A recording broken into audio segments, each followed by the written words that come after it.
Saudara, permintaan maaf Effendi Simbolon atas pernyataan yang menyebut TNI sebagai atau seperti gerombolan menjadi dasar menghentikan laporan terhadap Effendi ke Mahkamah Kehormatan Dewan. Apakah setelah laporan ini dihentikan, polemik pernyataan Effendi Simbolon akan benar-benar berakhir? Kami membahasnya bersama dengan dua narasumber, Ketua Gerakan Penerus Perjuangan Kemerdekaan sekaligus pelapor Effendi ke MKD, Bernard D. Nambang. Selamat malam Pak Bernard. Selamat malam, Mbak. Kita juga akan sapa Direktur Riset Setara Institut Ismail Hassani. Selamat malam, Pak Ismail. Selamat malam, Mbak Lydia. Saya ke Pak Bernard dulu. Pak Bernard, laporan yang Anda lakukan sebelumnya sudah dihentikan oleh MKD, tanggapan Anda?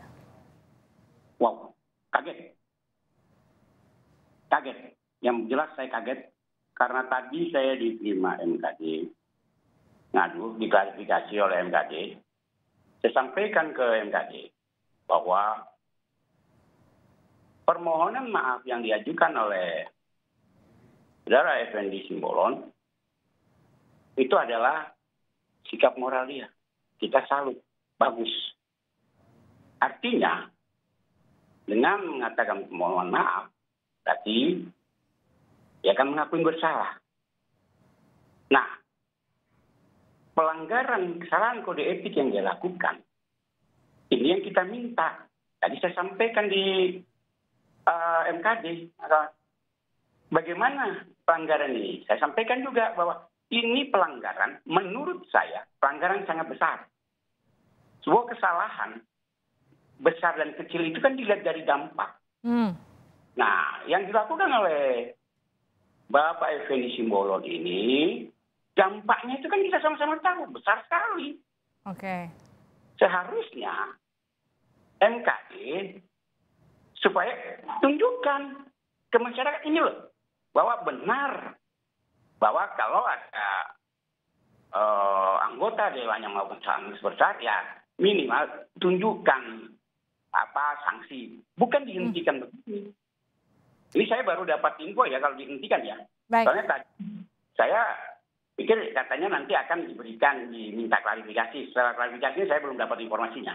Pak Bernard, tapi kan Pak Effendi Simbolon menyebut ia tidak pernah bermaksud menstigma TNI sebagai gerombolan.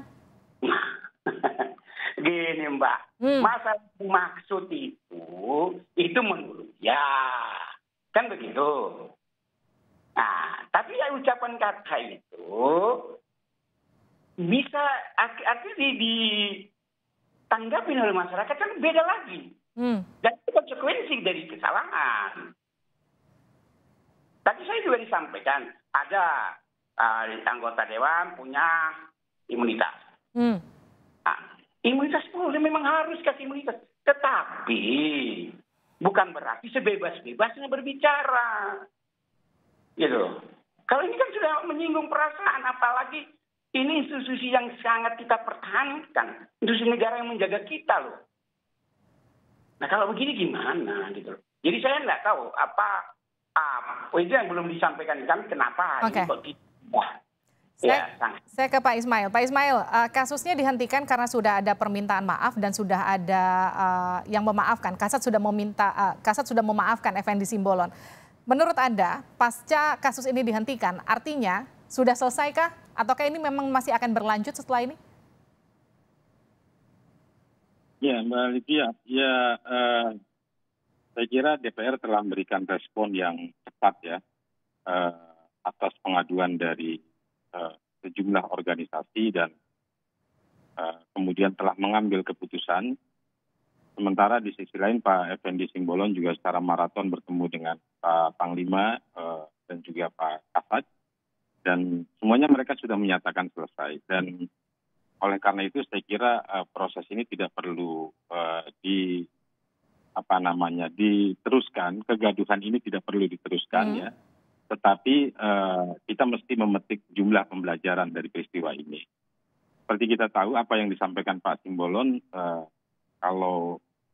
kalaupun saya bukan ahli bahasa, tapi jelas terang memang apa yang disampaikan Pak Simbolon adalah tamsil gitu ya. Perumpamaan dengan jika ada insubordinasi, ada pembangkangan, maka ya seperti gerombolan begitu kan. Jadi ini soal tamsil yang kemudian betul tadi disampaikan oleh salah satu pelapor bahwa di tengah masyarakat, di tengah para prajurit itu kemudian ditafsir lain atau dipahami lain. Dan ini dimaklumi karena ruang publik selalu memungkinkan penafsiran yang beragam. Kan begitu. Kita tahulah Pak Effendi Simbolon adalah salah satu vokalis Komisi 1 ya sudah sejak lama, dan saya tangkap pesan apa yang disampaikan oleh Pak Simbolon sesungguhnya adalah kritik yang keras ya terhadap TNI sebagai bentuk kecintaannya terhadap TNI, dan itu sah baik secara konstitusional maupun legal. Dan itu bagian juga dari manifestasi otoritas sipil terhadap TNI dalam kerangka demokrasi. Namun demikian, Mbak Livia ya, seperti kita ketahui era disrupsi komunikasi hari-hari ini dan dalam ya saat ini memungkinkan berbagai macam pernyataan kemudian juga menimbulkan kontroversi lanjutan. Karena itu reaksi-reaksi yang muncul di satu sisi saya kira bisa dimaklumi, tetapi tentu saya punya sejumlah catatan.